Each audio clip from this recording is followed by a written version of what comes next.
കോഴിക്കോടിന്റെ ക്രമസമാധാന പാലനത്തിന് കരുത്തേകാൻ എല്ലാ ആധുനിക സൗകര്യങ്ങളോടും കൂടിയ പുതിയ സ്മാർട്ട് പോലീസ് സ്റ്റേഷൻ മന്ദിരം പ്രവർത്തനം ആരംഭിച്ചു. തിരുവാണി ജംഗ്ഷൻ പാലക്കയം റോഡിൽ പള്ളിക്ക് സമീപം നിർമ്മിച്ച മന്ദിരം മുഖ്യമന്ത്രി പിണറായി വിജയൻ ഓൺലൈനിലൂടെ ഉദ്ഘാടനം ചെയ്തു. കെ ശാന്തകുമാരി എം.എൽ.എ ചടങ്ങിൽ അധ്യക്ഷത വഹിച്ചു. V K Sreekandan M P, ജില്ലാ panchayat president T M Sasi, Thrissur range DIG Arul B Krishna IPS, ജില്ലാ പോലീസ് മേധാവി അജിത് കുമാർ IPS എന്നിവർ പങ്കെടുത്തു. കാഞ്ഞിരപ്പുഴ ജലസേചന പദ്ധതി വിട്ടു നൽകിയ സ്ഥലത്ത് 2.26 കോടി രൂപ ചെലവിലാണ് മന്ദിരം പൂർത്തിയാക്കിയത്.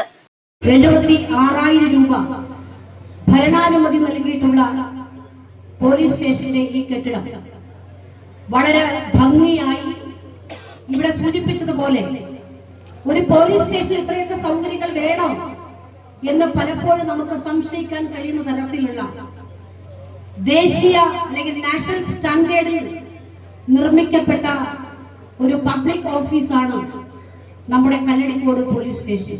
അന്നത്തെ ആഭ്യന്തര വകുപ്പ് മന്ത്രി ശ്രീ തിരുവഞ്ചൂർ രാധാകൃഷ്ണനാണ് അല്ലെ, ആന്റണി ചേട്ടൻ അന്ന് പഞ്ചായത്ത് പ്രസിഡന്റാണ്, അന്ന് ഉദ്ഘാടനം ചെയ്തതാണ്. ഈ 10-13 വർഷം എടുത്തു നമുക്ക് സ്വന്തമായിട്ട് സ്ഥലവും കെട്ടിടമൊക്കെ ആകാൻ. നിഷ്പക്ഷമായി പ്രവർത്തിക്കേണ്ട പോലീസ് ചില രാഷ്ട്രീയ പ്രേരിതമായ കാര്യങ്ങളിലൊക്കെ ഇടപെടുമ്പോൾ വലിയ രീതിയിലാണ് ജനങ്ങളുടെ ഒരു പ്രതിഷേധം ഉണ്ടാകുന്നത്. കാരണം പോലീസ് ആര് ഭരിച്ചാലും ഏത് ഗവൺമെന്റ് ആണെങ്കിലും പോലീസ് നിഷ്പക്ഷമായിരിക്കണം എന്നുള്ളതാണ് നമ്മുടെ എല്ലാവരുടെയും ആഗ്രഹം. രാഷ്ട്രീയ പാർട്ടികളുടെ നേതാക്കന്മാരും ഉൾപ്പെടെ എല്ലാവരുടെയും പൊതുജനങ്ങളുടെ ആഗ്രഹം എന്താണ്? പോലീസ് സ്റ്റേഷനിൽ പോയാൽ നീതി ലഭിക്കും.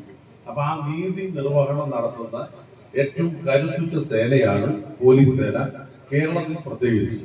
7400 ചതുരശ്ര അടിയിൽ 2 നിലകളിലായാണ് നിർമ്മിച്ച കെട്ടിടം.